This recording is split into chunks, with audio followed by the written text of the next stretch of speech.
Hello, everybody. How's the audio?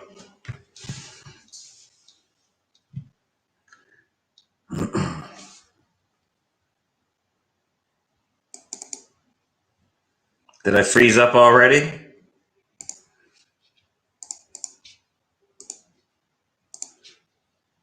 Off to a great start. All right.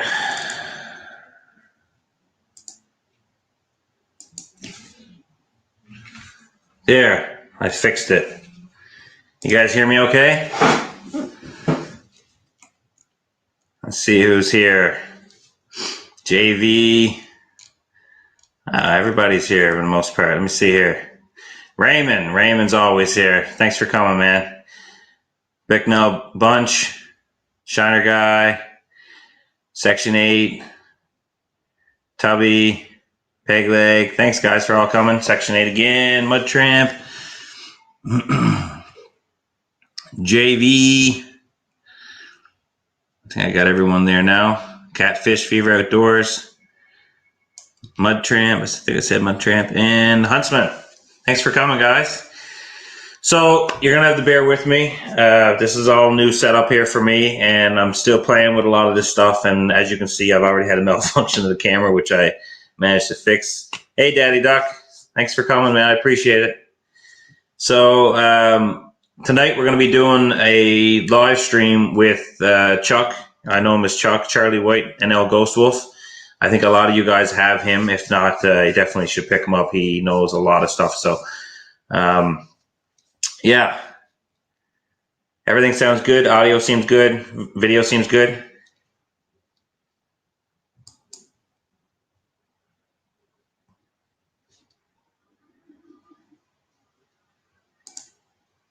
So I'm running off my, once again, my phone internet because we have a bit of a snowstorm going on here tonight, bit of flurries and that. So the internet might be a little choppy. So give me a thumbs up, guys, if all's good. Okay, thanks. All is good. All right, so I'm going to bring Chuck up here now, and we'll get this live stream on the go. How's it going? Hello, Fred. How's it going? Going good. Hello, everybody. I'm glad you came out there, Chuck. Hey, glad to be. Yeah, I know a lot of people have a lot of good things to say to you. Even a lot of these people who met you through, I guess, my side of YouTube that I was introduced to. I see they leave a lot of comments on your videos and that there now, which is good to see parts of the different communities coming together, right? That's it. It's just one big family, and we help each other grow, and learn from each other. Yeah, yeah, and that's I mentioned it before when I had Cody on that. That's what makes I think this kind of thing differently. The outdoors lifestyle, the homestead lifestyle, it's all a love and passion for the outdoors, right? And being like self sufficient. It's not necessarily like gaming channels where it's just about the content. Like this is we all live a certain type of lifestyle that's more and more rare today, right? Absolutely. So what's everybody saying here? I'm really bad at falling behind on the chat when I'm talking. No, I'm not in the shed freezing my arse off, that's for sure. It's warm in here tonight. Pretty warm. Floor's cold, but that's fine. And Here, check Zach, this out. it's funny you bring that up. That's pyrite, eh? It's fool's gold. Yeah, it's funny you bring that up. That's over 10 pounds size. I'll mention because I've got something here. I meant to ask you about that particular thing. No, really? That's how long have you had that? I picked that up last summer, actually. But I got a bunch more. This one here is a nice little piece, and it's copper color in tone. I don't know if the light's really actually picking it up, but it's called a nodule, but there's a bunch of little pieces of pyrite all kind of meshed in together type thing. My dad had a lot of that stuff around the house, chunks of it up in the cupboard growing up. I'm not sure where he got it. Maybe when he was up working on Baffin Island and stuff. But Frontier's here, Mark's here, Half Pace is here. Thanks for coming, guy. I really appreciate this. Ed Fitzgerald, how are you? Hey Ed, how's it going? Hello everybody. Daddy Duck's making supper, so he's listening in. There you go. Is he eating duck? I wonder if he's eating duck. That'd be fitting. Eating chicken. All right. There we go. So I think most people here, hi Caribou, thanks for coming in. I think most people here might have you though, Chuck, but just in case some people might come in and watch this later on, people who I might not have on my channel or later on, whatever. Do you want to just talk about your channel and what it's based around, basically?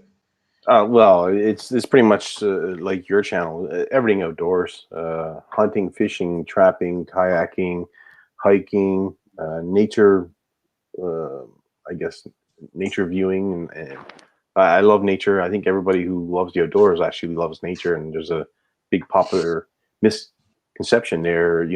They think, how could you love nature and still hunt? I hunt because I do love nature. So yeah, and I've understand that years ago, back in the late 80s or early 90s, I was a trapper for the DNR, Department of Natural Resources in Nova Scotia, when I first got into the forces. And I got to see firsthand what distemper and everything does to populations of wildlife when it runs through, and the importance of conservation. So when you witness that firsthand, and if you have a love for the outdoors, then you do your part to help it and maintain it. It's almost like when you get into hunting and trapping, the romanticized idea of being like outdoors, you find your place in it. You find where you belong and where you're part of the picture as well, not just from the outside looking in. You're actually part of it. Exactly. Yeah. And it's important, to get a good understanding of the animals that you pursue, and that way you can help manage your areas a little bit better, and then you don't have, when you're a big bountiful catch and next year a really low catch, you try to maintain a good even catch throughout the course. Yeah. But I do more stuff than that. I do a lot of fishing, kayaking, whale watching, stuff like that. It's just everything that you can do out and about and around Newfoundland. Yeah. Yeah. Newfoundland is definitely very diverse that way. That's for sure. I long to get back home, but not my time to be home yet. COVID Caveman said NL Ghost Wolf also bow hunting. Oh yes, yeah. I used to do a lot of bow hunting years ago. Used to shoot a lot of treaty archery tournaments and stuff like that. I was the Canadian national champion, Nova Scotia champion, 5 straight times, I think. So That's my next thing I want to learn is bow. yeah, yeah. I started off with the compound. Well, years ago I started off traditional. Then I got away from it for a number of years. Then I got into the compound. Did that only for a couple of years, and then I got back into the traditional side of it. Yeah. I would like to try my hand in recurve. I think recurve bow would be, it would be a fun one to learn. I did compound bow before. I've never hunted with it. I just practice. Yeah, compound. It won't take long. You get a couple of good pointers, and you'll be shooting a compound. You wouldn't believe how accurate those new compounds are with stabilizers and sights and peep sights and all that. It's just like shooting a rifle, basically. Yeah, and just the fact that you're not holding that pressure. You're only holding back 1 or 2 pounds of pressure. Yeah, You're not. It's not constantly pulling on you, so you don't have to worry about getting the shivers or anything like that if you're holding it too long. yeah. Daddy Duck said he always wanted to go to Nova Scotia to hunt black ducks. Nova Scotia got a lot of nice ducks there. Yeah, Mallards. nice ducks. We get a lot of wood ducks here in New Brunswick. A lot. They're a very pretty bird, eh? Very, very pretty. Yeah, not a lot of eating, but it's a good size for an individual meal or something. Yeah. Oh yeah. Yeah. Oh, Judith and Dan Davis is here. Thanks for coming in, guys. Tina's here. I think I mentioned everyone else there earlier. Appreciate it. We're up to 28 people now. It's awesome.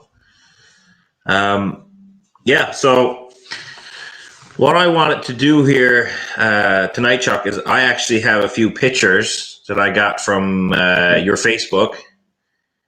And I'd like to run through the pictures and you just give a quick story on what they are and like what it's all about, if you don't mind. Yeah, go ahead. Yeah, I don't mind. All right, so let me see. It's going to be a surprise for me too because I don't know what he's collected. So no, don't worry. There's nothing to embarrass you. So, a couple of salmon there from Harry's River. From Harry's River. And when was this? Yeah. That was probably the first year I came home. 2016, I guess. Yeah. And Harry's River is one of the rivers that I grew up fishing when I was a boy, and we'd spend our summers camped out on Harry's River. My grandfather would be in his canvas tent with wood stove, and we'd be in I guess a more modern style tent, the nylon tent type thing, but it's the spot that I loved. I look forward to every summer. We went out, and back then we're allowed to keep 4 fish a day. There was no tags. You can see this here has tags onto it. Now when I first come home, we were only allowed to tag 4 fish, 2 with you see the green. Can you see a bit of the green on those tags? I was allowed to use 2 red tags and 2 green tags. So that was my final 2 fish for the year.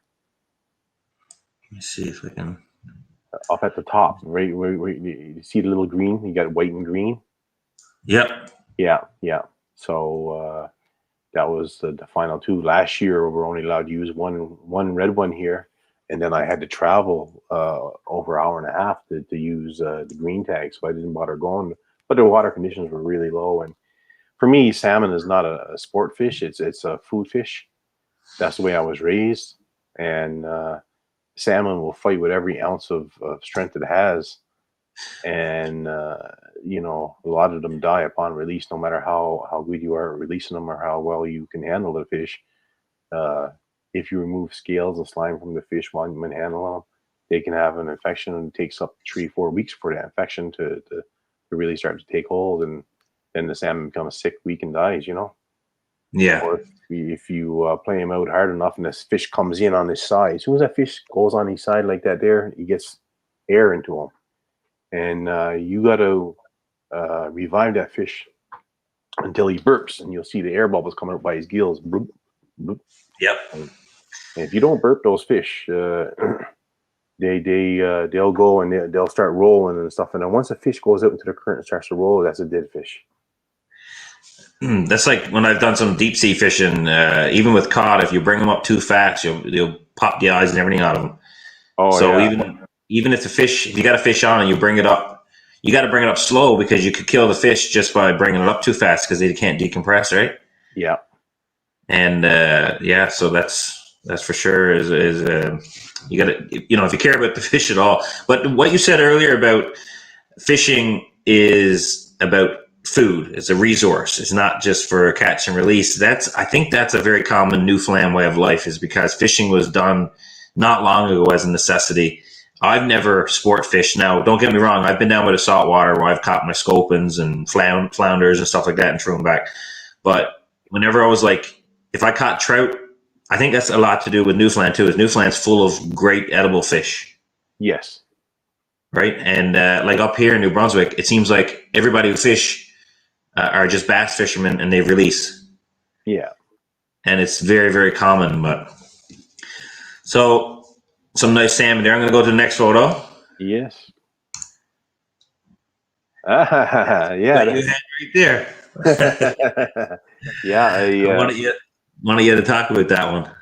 Well, I went up fishing again. Back to fishing. We hiked into Fox Island. I got a video on that one. Me and Shane Blanchard, and we hiked down into Fox Island, and Shane still needed a fish. I already had mine, and we had found some pyrite, some fool's gold, and I took it and then showed it to a friend of mine, because he's got one of these, and I got a couple now. It's like a little slate, and you rub it on the slate, and then you use I have different things I take into the woods with me, like a couple little microscopes. This one here is a little battery powered one. I think this one here is. Let's see if I can. That's 60 times. And it comes with its own little light, so you can look at something underneath the light and adjust it accordingly. So that'll always be in my backpack when I'm in the woods. I always have a magnifying glass with me when I'm into the woods. Funny you should ask that question. I got all that stuff right here. I think this is a 30 times power. How do I? Oh, there you go. There we go. Yeah. Yeah. And then I have even a stronger one here. It's 60 to 120 time microscope that I take with me, and these are just all handheld microscopes. Oh yeah, nice. Yeah, and that's just doing a quick look at it, eh? Yeah, just doing a quick look at the specimens that I find when I'm up there. Yeah. But anyway, getting back to my story is when we found the pyrite, I took it down to my buddy, and I wanted to make sure that it was indeed pyrite and there was no gold into it, because there was a couple spots that really looked flaky and kind of just a little different color. And what he noticed, and he's actually a prospector, a licensed prospector, he noticed that he thought there was silver there. And believe it or not, silver is very, very valuable. So we went up and we did some prospecting up and around that area, and came back with a couple of. I even have a larger nugget than this one. But that's the same one that's in the photo I got there, isn't it? This is the same one that you got in the photo. I don't know. If there's a way I can hold it. I think that's probably it there. The way I'm holding it in the photo. Yeah. Yeah. So half page. thanks for sharing out the link there. I appreciate that. He's been sharing out your link there, Chuck. Okay, great. I appreciate that, man. Staying on top of stuff there. I fall behind a lot when I'm on live streams with the chat, and I'm horrible at it. Frontier said he picked you up. I appreciate that. He says good stream tonight. I hope you guys enjoy this format. I hope you like this. It's a little better than me freezing my arse out in the first shed. So Dunlap is here. Hello, Dunlap. Again, hello everyone. Oh, here we are. My mom's here. Mother and father's watching. Ah, good. Just the beginning, yeah. And she couldn't figure out how to get in the live chat. Too old, she said. Everyone else who loves the outdoors. She said hi to everybody. Here, I'll just put that up there.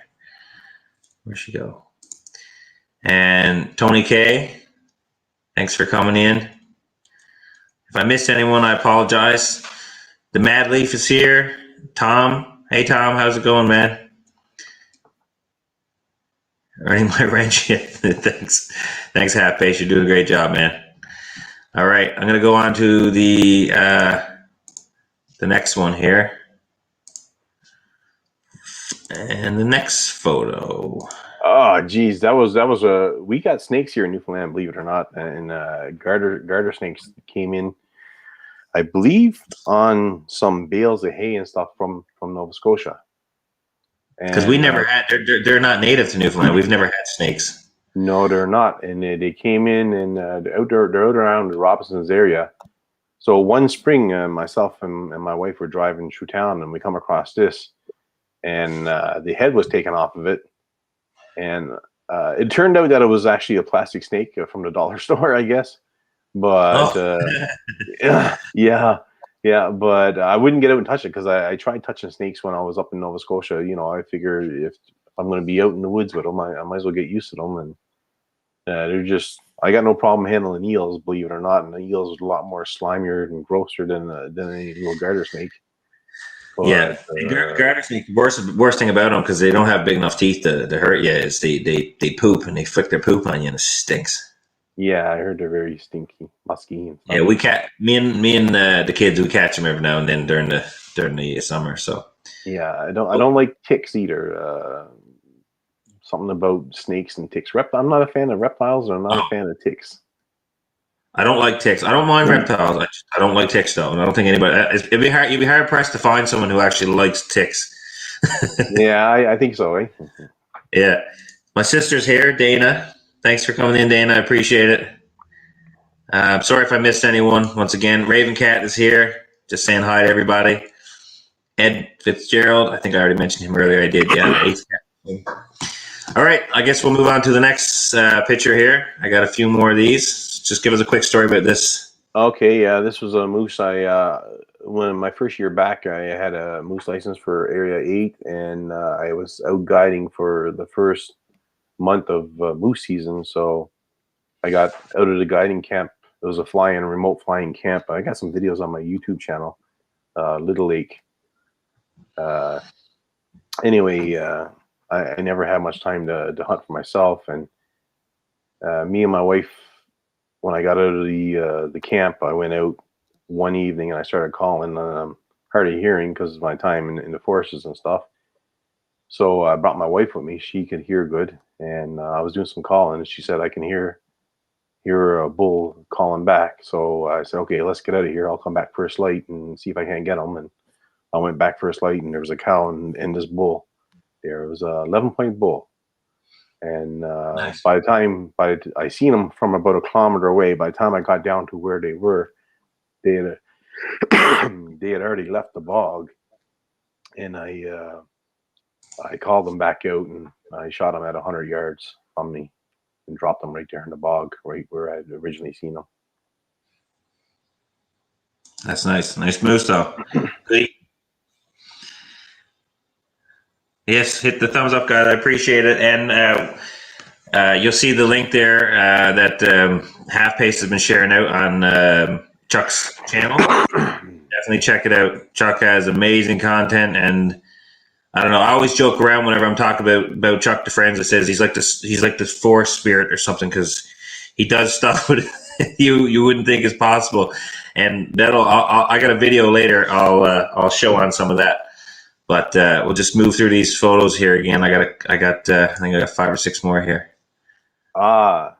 So when I was up in Goose Bay, No Name was shut down. Yep. We had a military camp in at a lake called No Name Lake, and it was one of the perks of being in the military. Every now and then, when the pilots and aircrew were out doing training, they would fly volunteers out, drop them off in the bush, and do some training and stuff, and for search and rescue and whatnot. Or they would just drop us off and go off and do their mission and come back, pick us up. But it was a phenomenal lake for catching trout and stuff, and we actually got some nice trout while we were out there. But that's just one of the pike that I got that day. That one there was 36 inches. Yeah, but by the time I had gotten there, the military was no longer allowed to fly us out there and drop us off. So there was some work being done out at that site, and through my connections, I managed to get onto this plane. And while they were out there doing the work, me and another fella spent the day out there fishing, and it was an incredible day of fishing. That's awesome. Yeah. Yeah, it would have been nice to get there myself, but that wasn't an option, unfortunately. Yeah. So see here, Daddy Duck was eating salmon while we were talking about salmon earlier. Search and rescue is a skill set more need to add to the toolbox. That's true, Huntsman. We got to do a few fun things too. Hey, Chuck. Oh yeah. And a lot of fun stuff up there to do too. Trapper Trails and Tales is here. Sorry. And Madly, thanks for coming in, guys. I appreciate it. I see someone asking if I have an Instagram account. No, I haven't figured that out yet. I don't have the Snapchat or the Instagram or whatever that's called. No, he's got Facebook though. I got you Facebook. Look him up on Facebook, and if you don't have a YouTube account where you can subscribe, if you go to his Facebook, every time he posts a video, he shares it on his Facebook as well, right, Chuck? Yeah, so I try to, anyways. Yeah. All right, next photo. Ready? Oh, this is my canvas tent. I got it actually when I was up in Goose Bay. It's made by Terry Tents. Terry Tents, yeah, I was gonna say. Yeah. So I was just going out to give it a try. I've since replaced that stove. That stove is nice for summer, spring, early fall, but it's not meant for the deep of winter. And I had dug down in snow, and I was probably the walls of the tent is 5 feet high,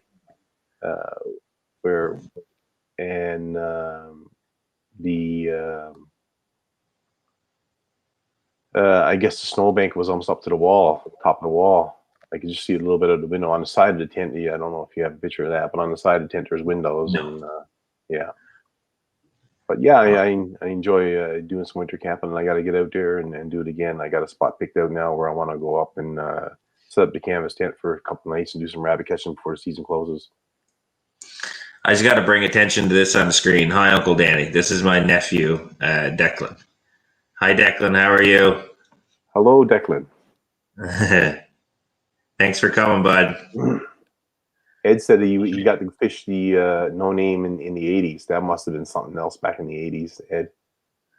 Oh, yeah. We were still catching 4 or 5 pound trout there in 2016.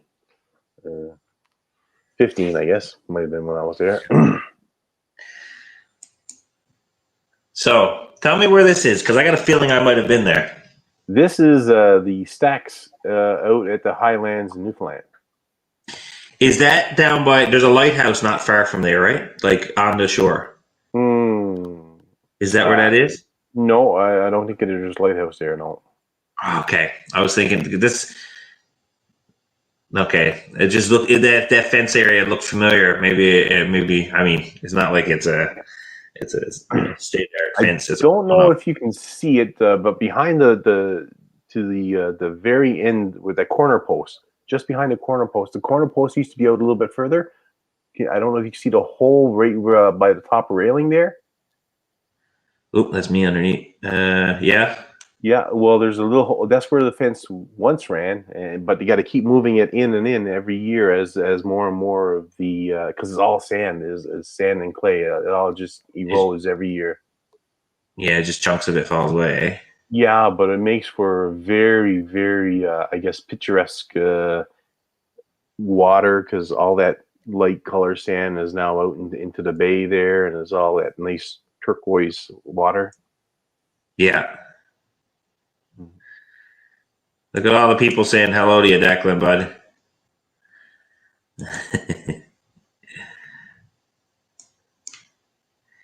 You should be going to bed soon. School night. Kurt and I used to do live streams years ago there. Hi, Kurt. He's Trappers Trails and Tales. I'm Yeah. up. Okay. Yeah, I'm gonna be up in your neck of the woods there soon. My daughter is going to be moving up that way. She's in the forces. I don't want to exactly say where she's going to be living there, but she's going to be living at that base very near you, my friend. So I'll let you know when I head up that way after this pandemic. The huntsman. Yeah, that's a very true statement, bud. All right. So the next one here, that's out of a video that you had on your channel. Yes, yeah. And Yeah. I don't use that tarp when I build it. Normally, it's a see-through plastic. But this was a style of shelter that I was taught when I was a boy how to make in case I had to get stuck in the woods overnight. And I never put down the raised bed. And normally you throw down some No. logs and some boughs over the logs, and then you build your shelter. But the purpose of this video was just to show the shape and the structure of the shelter itself. Yeah. Yeah. Because there's enough room to be comfortable in there, but not enough where you're going to dissipate too much body heat. No, exactly. Yeah, that's a good video. If anybody wants to see that, yeah, check it out on his channel there as well. All right, next video or next picture. This one is for our friends down south. I don't know. I know most of these people are from south of the border, but this is it. Explain this one to them. Okay. So I wasn't even touching the bottom there. These trees here that I'm standing by, they're probably about 10 feet tall. And I just jumped off, and there was the top of a tree, and I started jumping up and down by the tree. And I come to rest on some of the branches of that tree, the tree that's right in front of me. So I couldn't even feel the ground. The ground was much further down than where my feet were hanging. But that's typical Newfoundland snow up here. Charlie says, "Hi, Poppy. Love you, Poppy." Hey, that's my granddaughter. Yeah. Yeah, and her dad there, Adam O'Coin. That must be his account that they're on. Hello, guys. And my granddaughter, they call her Charlie. They named her Charlie. Oh, that's pretty. Yeah, we can't see them now because it's of the pandemic. When we're at level 5 lockdown here in Newfoundland. Yeah, that big outbreak. Yeah. Hello, Charlie. Thanks for coming to see you pop. All right. So that's it. That's all I got there for the pictures there, Chuck.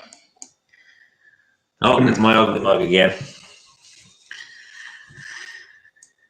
So, does anybody here have any questions for Chuck or anything else before we move on to the next segment, I guess? Can you hunt caribou in Newfoundland? Yes. Woodland caribou. Yeah. And the name of that herd is what? Newfoundland woodland caribou. There's no name on it that I know. I thought there was a name on the herd. What's the one up in Labrador? There's names up on the Labrador. You got the George herd and The Velvet. Yeah, but Red Velvet or something herd. yeah. But here, they're the same herd, I guess. Yeah. So there's no distinct names of the herd, and the other ones are, we got the woodland here, and they got the Quebec Labrador caribou up there. Yeah. Everyone's saying hi to Charlie. Yeah.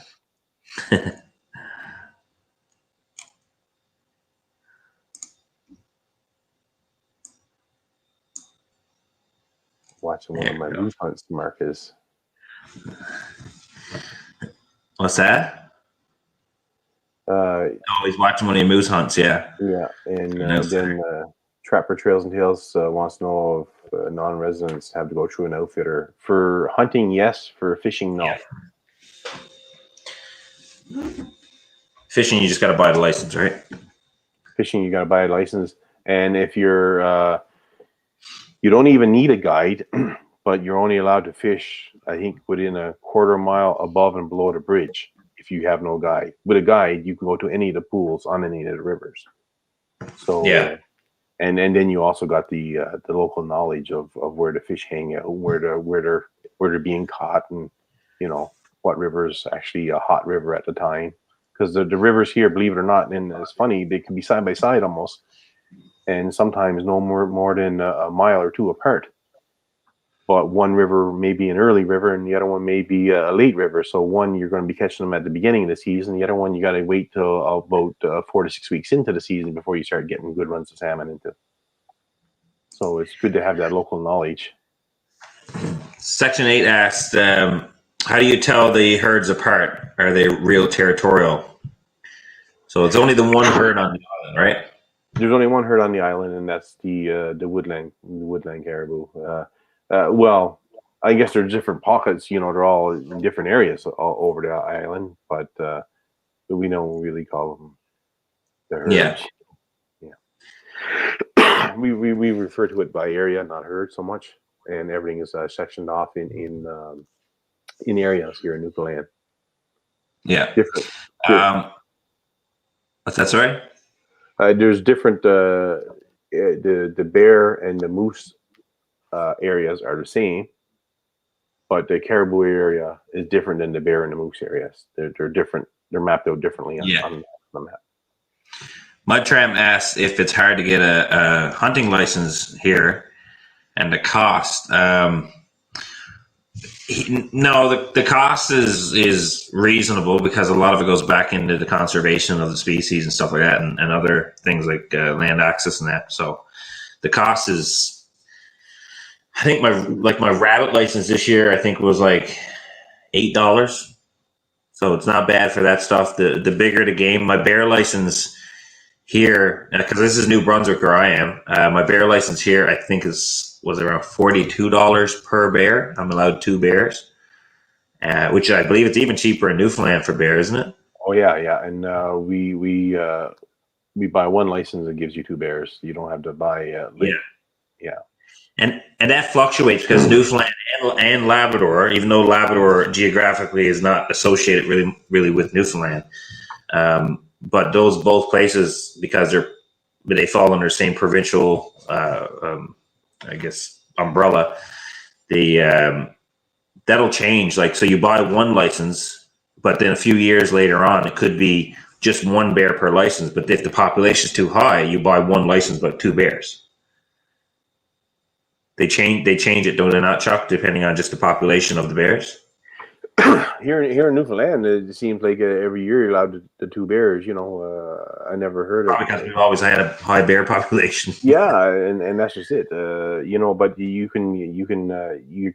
It's up to the hunter too. They can kill 2 bears in the spring or 2 bears in the fall, or 1 bear in the spring and 1 bear in the fall. Why do I have you so tiny? See, I got to get used to this. Look at this. Now we're equal. Are you down there very tiny, and I'm being rude, just overpowering you there. So yeah, so when it comes to the cost of stuff, Mud Tramp, I wouldn't say I wouldn't call it expensive. I mean, everything has its price, but it fluctuates every year. Like it'll go up, it'll go down depending on what you're buying. But once again, a lot of it goes back into conservation, and if I know my money's going back into the species and stuff like that, I don't have trouble spending an extra few dollars a year. I mean, I'm paying $42 for a black bear that fills my freezer. You're not going to find much more meat cheaper and better than that. So, how much is a moose license on the island? That's more expensive, Yeah, $40-something. I think it is. I can't remember what I pay for it. is it? But on the island too, it's a lotto, right? It's a lotto, pretty much. Yeah, it's a pool system, and when you first, it used to be pool 4-1, and then they come out and they change the pools all up, and now I think it goes from 9-1. And what happens is, I think if you were a single hunter and you got a license and you were successful in getting a license, the following year you would drop back to pool 9. If you were with a partner and were successful in getting a moose license, the following year you would drop back to pool 8. And if you're a first time ever hunter, you start off in pool 9. So I went with a partner. My dad was my partner for years, and then he passed and I went single. And then I got my moose license, and that dropped me all the way back to pool 9. And this year would have been my 3rd year if I would have missed, but I got a license again. But when me and Dad were partners, we never missed. We had a license every single year. Always bull only, most of the time area 8. And I was very particular. I only put in for one area this year, and that's the area right behind the house, because that's where I want to hunt. It doesn't cost me anything. I made, I think, 3 trips, and I got my moose, and each trip was only about 4.5, 5 kilometers away from the house.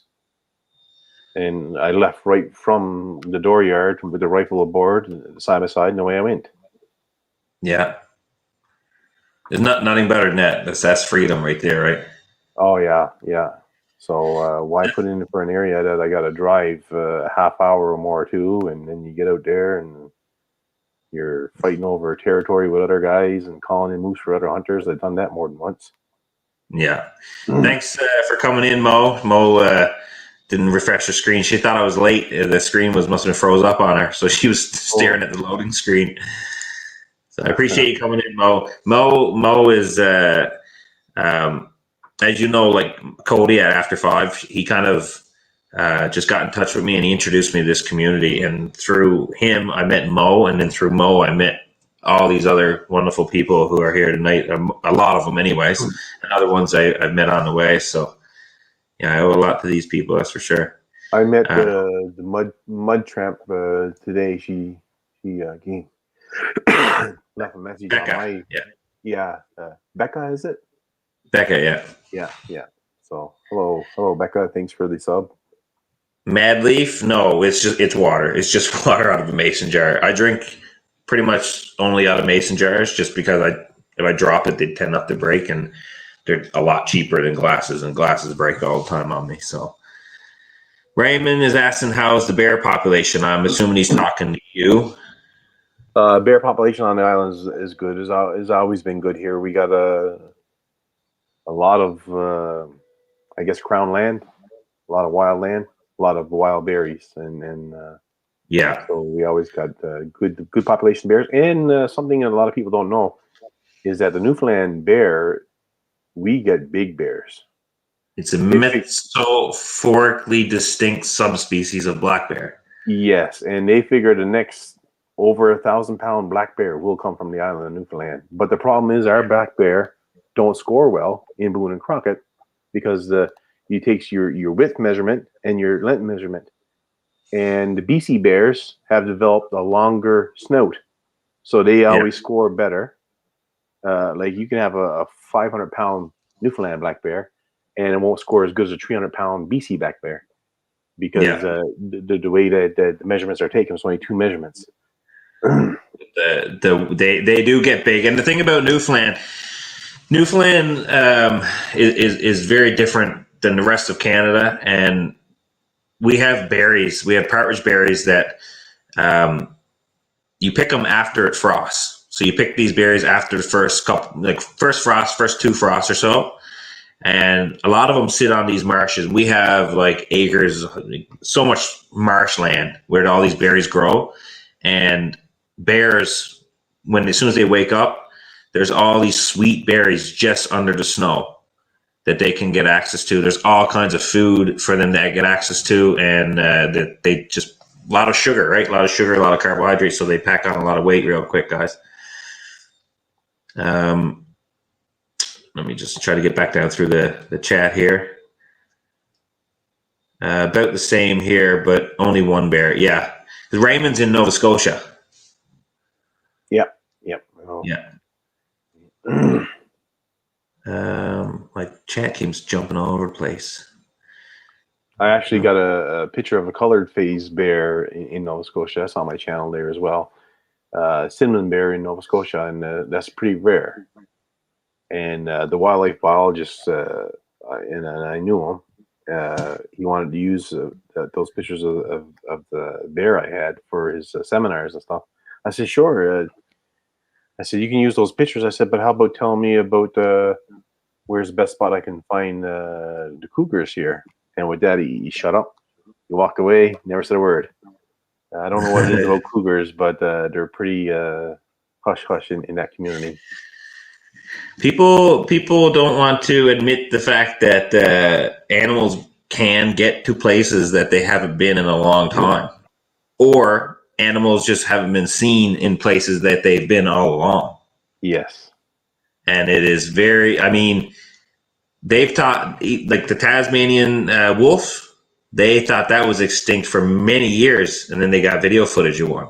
Even the Japanese wolf, they got the pictures and videos of that now.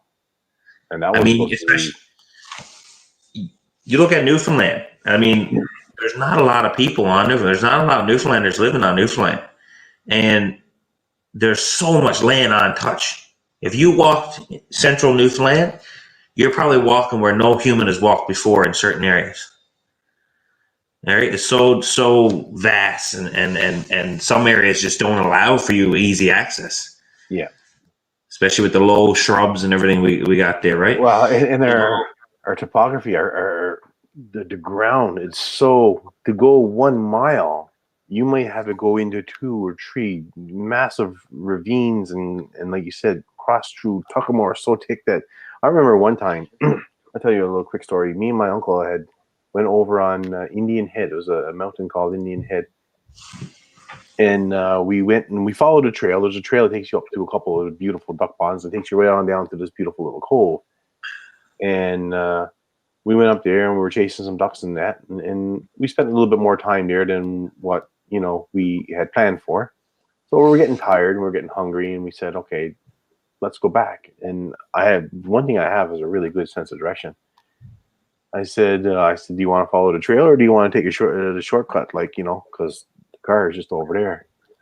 He said, well, let's take the shortcut. And so we started going through the shortcut. And I'm telling you, that was the biggest mistake that we ever made.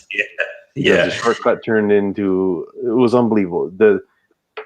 The trees got so dense and so thick that we literally had to drop down on our hands and knees. I would crawl ahead. He would pass me the 2 guns. He would crawl up. And then we kept doing this the whole way through on our hands and knees, because you couldn't stand up and get through the bushes because all the branches were intertwined. There was no way to physically bust through the branches. So we were trying to crawl under the bigger branches, you know what I mean? And belly crawl and hands and knees. And we did break out right where the car was. And when we broke out, we could see the car. But then we looked down and we had a 30-foot cliff that we had to scale down along to get back. And it was a big mistake. So Newfoundland has a lot of untouched areas and hard to get to areas. It's a very rugged. Some spots so beautiful, so easy to walk for miles and miles, easy walking. And then there's other places that is a nightmare. You get these small forest areas, well, not even small, some are big, where it's a single spruce tree, and then it's about 10, 12 feet all around the tree. There's not even grass. It's just nice, soft, mossy ground. And then another tree 10 feet away, and it's so spaced out, it makes it so easy to go in there. And that's where if you shoot a moose and it runs, that's where you want them to go because it's easy to find them. Yeah. Yeah. But then they have these, like you say, these short line brushes and stuff. It's just, you're only hip level, but you just can't get over it. You can't even get through it. So Evan, somebody's taking off there, is they? Backwards barbarians.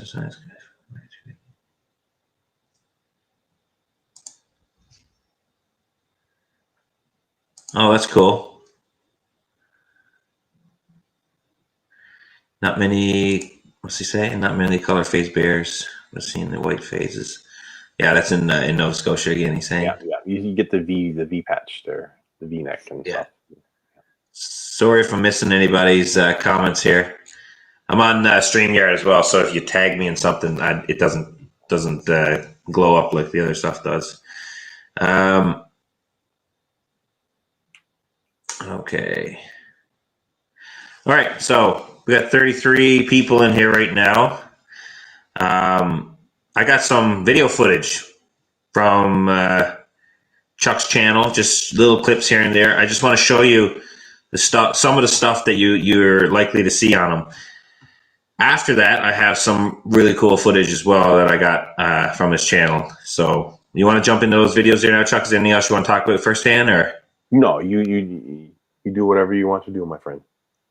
All right. Well, just give me a second here and make sure I click on the right stuff.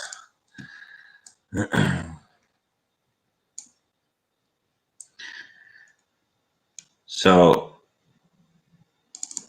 this is the one I always tell people whenever I talk about your channel or I'm talking to people about your channel. This is the stuff I say. You got to look at this guy and how he can communicate with grouse. This is one of my, out of all your videos you've done a lot of videos. This is the one I think I'm just because I've been around a lot of grouse. And I never get that close. I think they know I have blood loss in my eyes when I'm close to them. They don't let me get that close. So I'm just going to play this video here, and I'll just so everybody can see. There we go.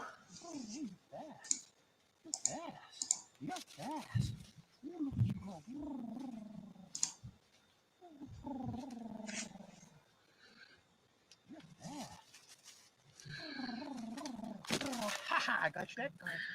I got you that time.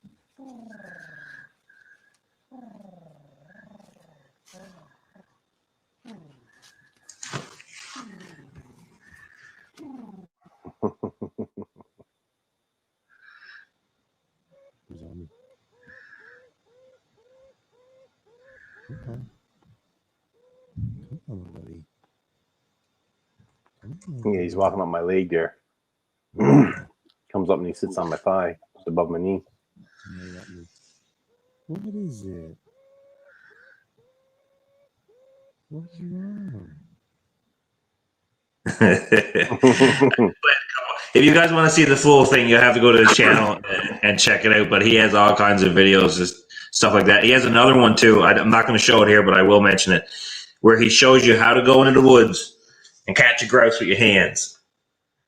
So go check that out because that is some of the coolest stuff, I think. I don't know. I like grouse hunting. I love grouse hunting because grouse hunting is it's an easy hunt. I get to take the kids. I get to have, you know what I mean? You're out exploring. You're going through the woods. Grouse kind of forces you just to get out there and enjoy it. Like when you're deer hunting, you're not enjoying it the same as grouse because you're usually sitting still or you're stalking or you're quiet. Grouse, you can kind of just move around until you find one. Yeah. I've been lucky over the years, and I wish I would have had video for all the stuff. But I had amazing encounters with wolves, with the lynx, with moose, with caribou. You know, I've touched wild moose and caribou, and I've walked with wild wolves. You know, but the wolf, oddly enough, he would only let me get within about 15 yards of him. He wouldn't let me break that 15-yard barrier, and when I tried to encroach upon that, he would always move off a bit. Yeah. Yeah. Is Daddy Duck still here? He said he has a live stream tonight.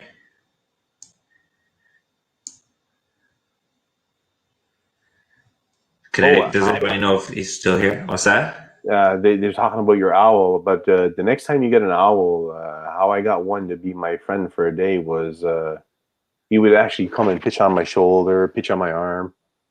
They got very sharp claws, so if you hold your arm and let them to pitch onto your arm, be careful because their talons they'll bite in. But I just tied a dead animal to a stick and I was towing it through the woods, and the owl kept swooping down onto it. And finally, after a while, he would come and he would pitch on me and everything. And I was about 12 years old at the time. It was only a little owl. He's only a little guy about that high, maybe 7-8 inches high. I don't even know what kind of owl he was.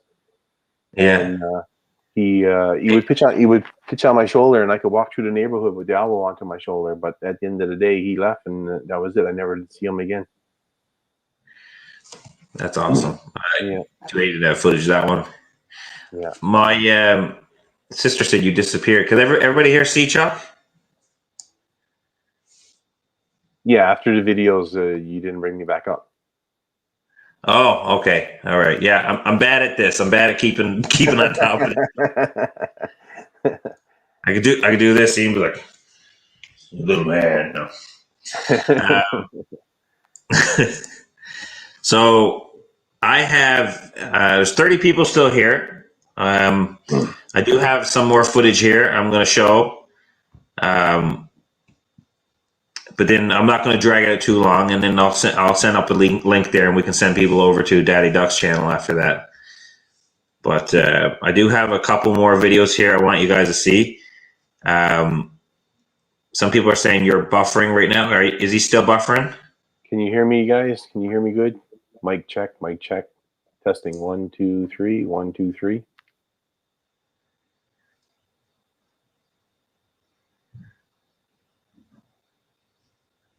Thanks, Mo. All right, so I'm going to play a video here. So is anybody here, before I do this? Hi, Emily. It's my niece. Does anybody here would like to see me and Chuck do a collaboration?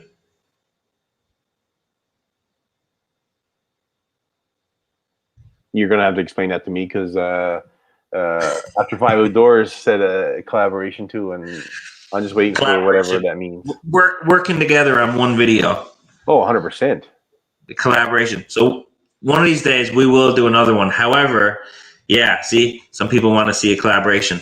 Well, we've already done one, but back before I was known as Backwoods Barbarian. So I'm going to play a couple footage here. I've got 2 video clips. One is a grouse hunting one, and another one, which I'm going to leave for last because it might not be up everyone's alley, but it was during a bear hunt or bear trapping that I did.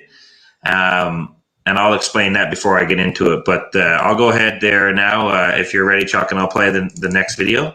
Remember that pond that I took you into? That pond I found when I was up in Labrador? Nobody ever been in there? That was some nice fishing we had in there. I got a video of that one there too, I think.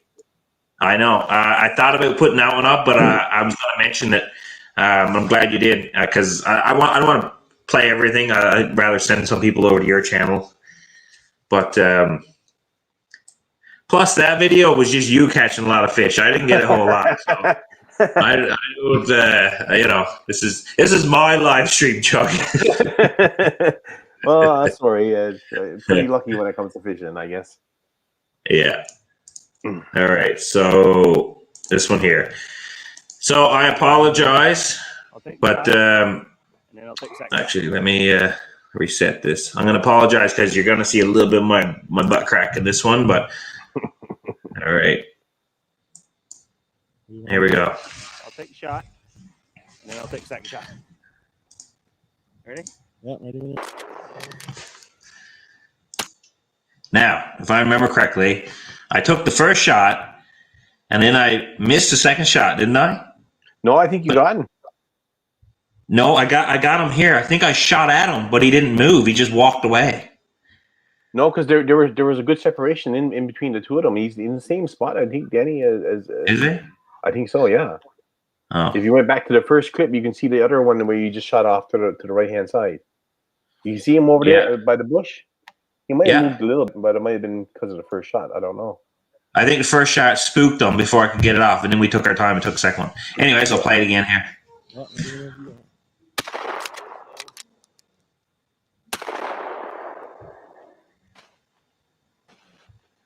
Oh, bird hunting. There's that butt crack I was talking about. Too, you know? That's the way I like to hunt. Yeah. With the camera and have somebody else go in and fetch the birds. Yeah. I wish we would have had some footage of when you shot the other one. You did a headshot with your Kiwi. Yeah. 22 Kiwi. Number 8 shot with just aim high. Yeah. Right in the head. Perfect. That's why they didn't go. They dropped right in their spot, right?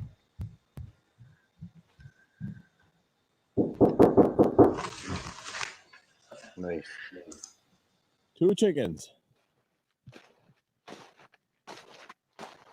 I enjoyed partridge hunting up there. That was a lot of fun. No. Good eating. Nice shooting, boy. Nice shooting, boy. And now this is... I'm not going to show this one right yet. I'm going to pause it just for now. With 32 people there. This is awesome. Thanks for sticking around, guys. Hunting stuff, J&J. I haven't seen you in a while, man. I hope you're doing good. Hope everything's good. So for those of you who are left in here with me and Chuck, and if you guys are just coming in, this is my good friend Chuck, aka NL Ghost Wolf. Check out his channel. You will not regret it. He's got awesome content, and it's just good, fun, outdoors, relaxing content. And this next video I'm going to show you guys is one of in Newfoundland. You can trap black bear, which is, from what I understand, is pretty rare. A lot of places don't allow it. And when I say trap black bear, it's not one of those claw traps that damages them. It doesn't cause any pain. It's basically a snare that's thrown by a device like an Aldrich trap. Yeah, exactly, Raymond. It's a snare, and it goes around their paw, and it's a restraint, and it holds them in an area until you can get there to take an ethical shot. There's a lot of back and forth between whether it's ethical or not, but anybody who's bear hunted will know that a bear can go a long way with a bullet hole, and there's nothing worse than killing an animal and not being able to find it. So black bear being one of the hardest things to recover once you shoot them, because their fat lots of times will cover over the wound. Unlike a deer, lots of times a deer will bleed out real quick. A bear can go a long way with a bullet hole. By snaring them, it's also, in my opinion, the ethical side of that is you're not wasting a life for no reason. You're killing an animal and you're harvesting that animal. It's not getting away. You can take your time, take an ethical shot. As you will see in this video, we didn't rush it, but we are on the ground with a black bear, a pretty decent sized black bear too, an average size, a boar, and we are in close proximity while it's basically tethered to the tree. If you're not into this, I completely understand if you don't want to watch it. It's not gory, but you will get to see the action up right into the point where I take the shot, and then the video ends. So you're not going to see anything that might make you uncomfortable besides what I just mentioned. So with further ado, you got anything you want to add to that there, Chuck?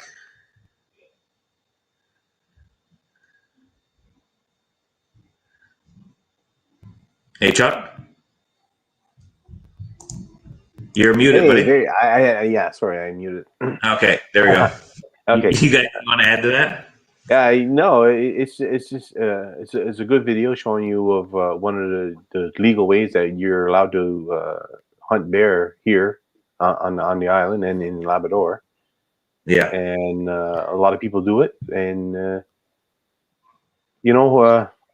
it just allows for you to go in and get into a good position and wait and get the bear in a good position for you to make a good, clean, ethical shot too, to quickly and humanely dispatch them. Yeah. So I'm going to play the video. But if you think that it's a rush being up in a tree when you're bear hunting, being on the ground with that bear only a few feet away is a totally different kind of rush. And this video is kind of what hooked me into bear hunting. This is one of the things that really got me into it. So this video, I'm glad I got it. I got it recorded because it means a lot to me. This video does, and I'm glad Chuck was there to experience it with me, and he helped me out, taught me good techniques on how to gut the bear and all this stuff. So this particular video is probably close to 8 years old now. Yeah, I don't know. Yeah, it's getting up there. So I've gotten a nice few bears since then, but this is one of the early ones, and it went good. So COVID Caveman said the videos froze up on the screen.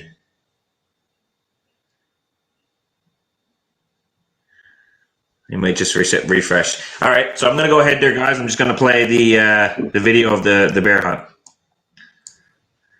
Take my time, get close enough to take a clean shot.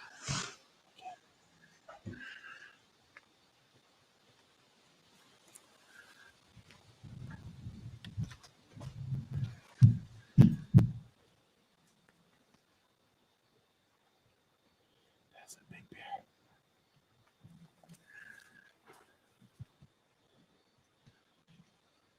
Let him calm down. Let him calm down. Got all night. You can see he hides behind the tree.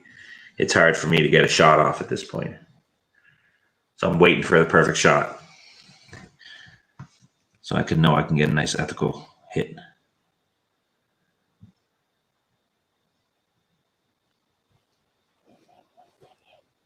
That's a big boar.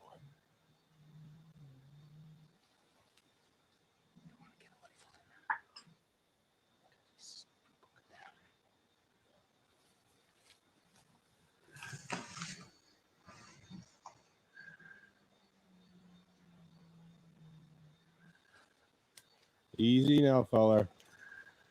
Easy. Come on. Yeah.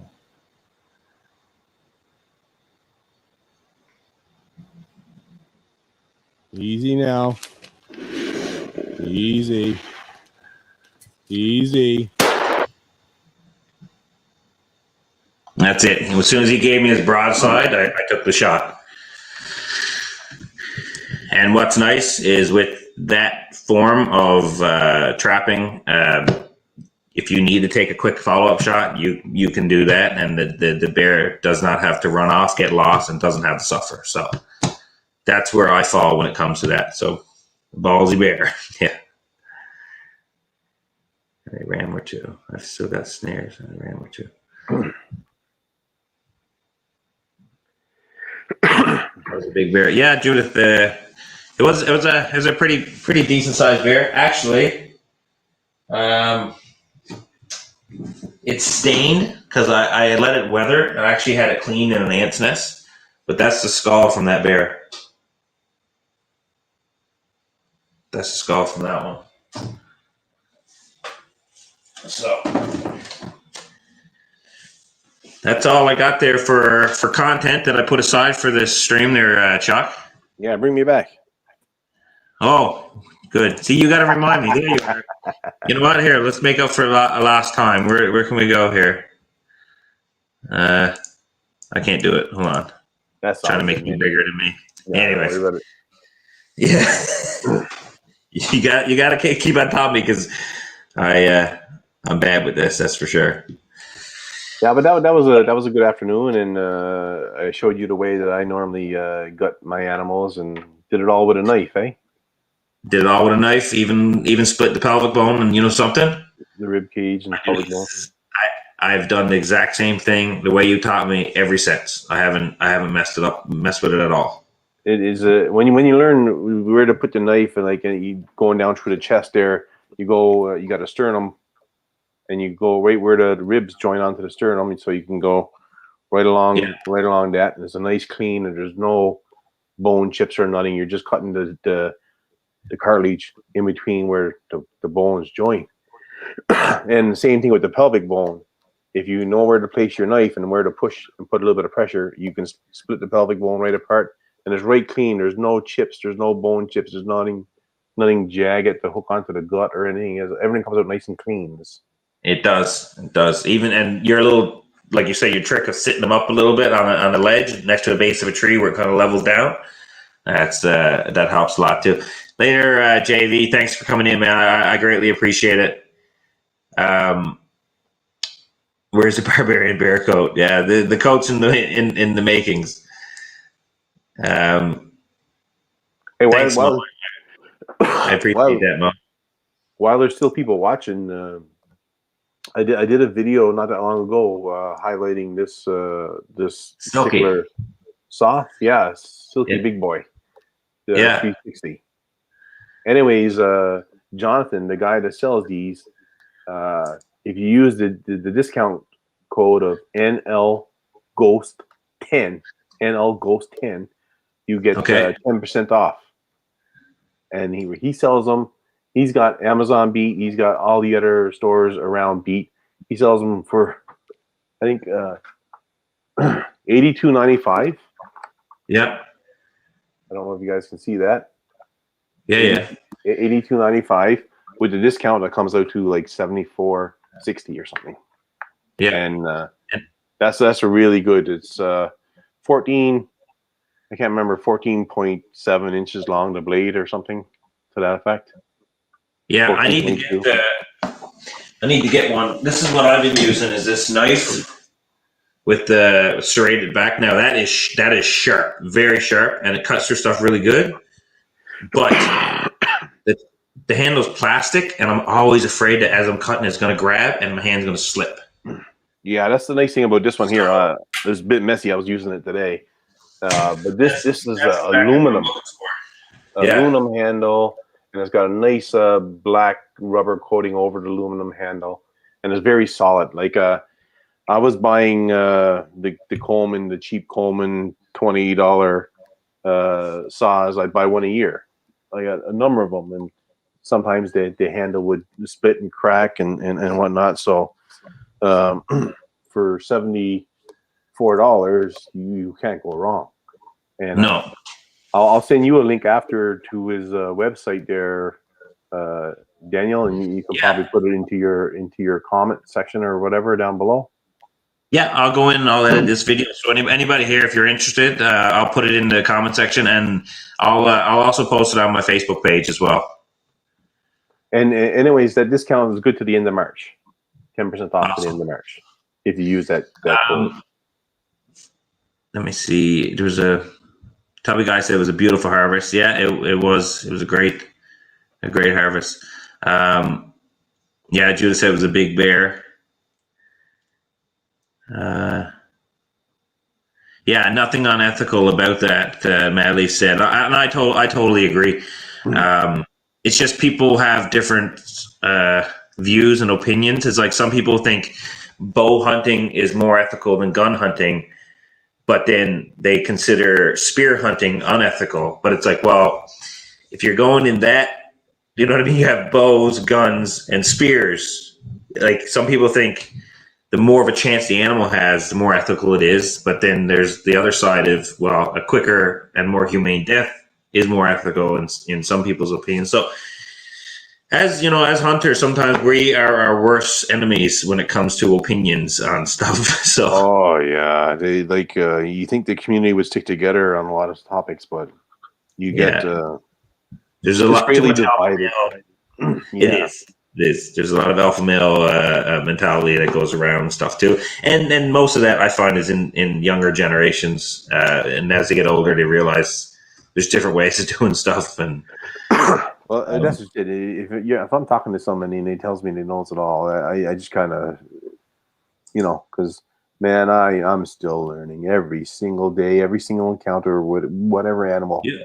The more you know, no, you'll never know it all. And then you go to Australia and you realize, well, you're on a whole different planet for the most part. You don't know anything. Exactly. you know, like you you can only know what you know in the now and where you are. Judith and Dan said around the ball joint. I guess she's talking about when you're butchering the bear, but the technique about splitting the pelvic bone. I don't know if anybody here has ever gutted a bear, but you know what coring the apple is? Well, there is no animal out there worse than a bear for coring the apple. I can tell you that right now. So splitting the pelvic bone and doing all the business from the inside is a much better technique, and I'm glad Chuck taught me that. That's for sure. And my tramp said she's enjoying this live stream. I'm glad you are. I hope you guys like the format and the back and forth and a little bit of footage and stuff. Yeah, and Tubby Guy said you never stop learning in the woods and life. And Tubby Guy just this season past, Chuck got his trapper's license, and his first catch, if I correct you, can correct me if I'm wrong, Tubby, was a muskrat and a weasel. And to see a grown man, and I mean this in a very respectful way, but seeing a grown man get so excited over that. It brings you back to like your first time, kind of like, you know, all those memories. Like I had to, when I seen him do it, I was like, and he's so humble about it. You know what I mean? He was just so humble about how, like, what he did. Cause you see trappers and they're like, Judith and Dan Davis, for instance, amazing trappers. You see their stuff and they got a wall full of fur hung up. You wouldn't know as if you were, you know, we were looking in a closet with fur coats everywhere. But Tubby Guy was just like, it was such an awesome thing to see. Like it was new to him that all that excitement was there in the video, and he was super proud of it. And then like you couldn't help but be proud for him. And you know, he's only going to get better from now on, right? So I just wanted to mention that he did awesome. He got crazy excited. No disrespect, no. Yeah, no, it's good. It's good because a lot of people think that you know. Trappers are automatically pros, but they forget that it starts with baby steps. And the first anything is the hardest to catch. The first fox was the hardest to catch. The first coyote was the hardest to catch. First bobcat, lynx, weasel, mink, marten, whatever it is. The first are always hard. The first salmon, the first trout. You know, always the hardest to catch. But once you get the knack for it, then everything kind of falls into place. Then. Yeah, it's the technique, right? Technique for everything, the way you fish and all that stuff. Yeah. Well, we are going now an hour and 18, so we're an hour. I guess we should probably clue this up here now. I'd like to send everybody. You have anything else you want to add there, Chuck? Anything else you want to talk about, or? No, thanks for inviting me. I enjoyed it. It was a good stream. Can you hear me? Yeah, I can hear you. Okay. And I'm happy to help you guys out and anybody in this community out any way, shape, or form I can. One of these days, I'm going to get my channel monetized. I could have had my monetized for a very long time, but I never bothered. And so when I monetize it, it'll probably grow a lot faster because then it falls into a different algorithm and all that stuff. Yeah, because YouTube can make money off you, so they're going to push it. Yeah, exactly. So I when that happens, you know, and if the channel starts to grow good there, I don't mind helping out anybody, especially people just starting off, and try to get them some subscribers and get people over to your channel and everybody else's channel to help them out and help them grow. Yeah. Well, like you said earlier, this is all a community effort, right? It's we're all here kind of for each other, and we're all doing our thing. So, yeah. You're froze up there now, Chuck. I'm froze? Oh, no, you just stopped moving. Never mind. I thought you were froze. No. I've been listening. I was trying to read the comments, actually. Hard to easier this way. It is, and sometimes I miss the comments. I feel bad, but I try to catch up on them. Zach's gone. Do I have any mods here currently left? Oh, Mo's still here. Mo, Can you please share Daddy Duck's live stream? If you don't mind, please, or somebody else, whoever can.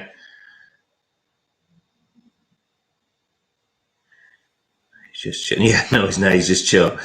Okay, Chuck. The question, not being flirty, it's just something I've learned.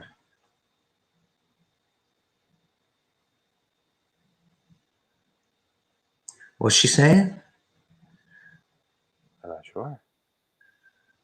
No, he's not. He's just chill. Oh, she thought she might have come across as flirty. Yeah. That's no flirts forever. No, I'm just joking. She don't flirt with no one. Yeah, there it is, Daddy Duck. Thanks, guys. Appreciate it. All right, guys. So, well, Chuck, I appreciate you having you on here, man. I'm glad you came up with me. It was good just to talk to an old friend and that again, and just kind of remember some memories and get to know a few of your adventures and all that fun stuff, right? Yeah, no, thanks for having me on, and like anytime, when I get my OBS or whatever it is there, and I can share up or get somebody on as a guest, I'll do the same. I'll get you on my channel and hopefully help you get some subscribers that way.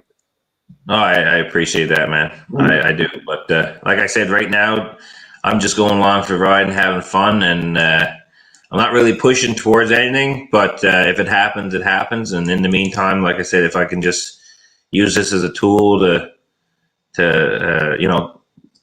to you and talk to other people, and the thing about it is you have phenomenal content and you're really good at editing it and stuff. And anybody just starting off, I tell you, there's a fellow I watch, and you wouldn't even think that I would watch him.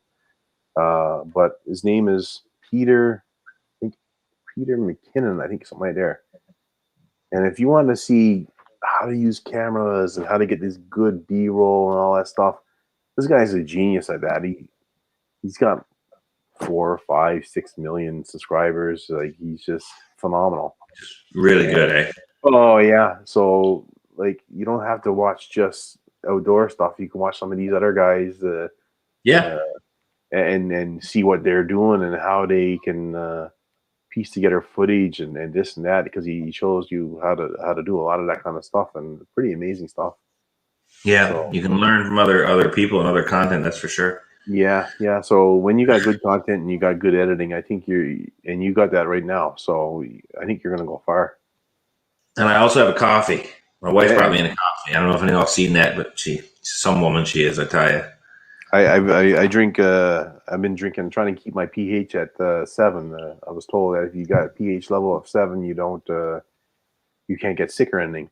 But I end up drinking this apple cider vinegar, and it's so dry. It gives me a dry throat all the time. I'm like, Yeah. I don't know if you noticed that or not, but about every 10 minutes, if I talk a little bit, I gotta clear my throat. But while my wife is going through everything that she's going through, I definitely want to try and keep any flus or illnesses out of the house. Yeah, exactly. Yeah. No, you gotta take your precautions. That's for sure. Yeah.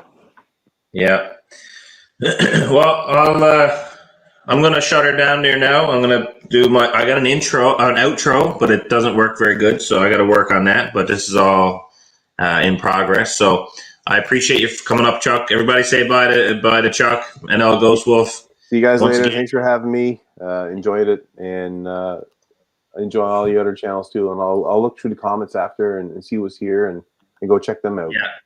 So with StreamYard, the comments probably won't show up until like tomorrow or so, because it gets posted and then it has to go through the processing and everything else, and then the comments will come up. So just so you know. Okay, fair enough. All right, man. I appreciate it again, and we'll talk again very soon, and we'll do this again sometime. All right, buddy. Keep it real. Yeah. Take care, man. Later. Bye. Well, everyone, that's it. This is the new live stream format, I guess, that I'll be doing. I hope you guys enjoyed it. And this is as I was explaining to him earlier on, I was talking to him before we went live. This here, even though it looks like a mess, is kind of my shelf for doing ventures. So if I'm going out and let's say I'm just videotape them one day. I start on this side and I work my way down, and I kind of hand pick and put things in a bag that I need, and then put it back when I'm done. So there's method to my madness besides the bear skulls. That's just there to look cool. But I appreciate everybody coming out here tonight. I really do. And I guess I'll see you guys on the next one. I'm not sure when the next one will be, but I'll be sure to let you guys all know. But thanks again, guys. I appreciate it. And in typical fashion of all my other videos, I'm going to do the whole hand thing. Take care. Bye.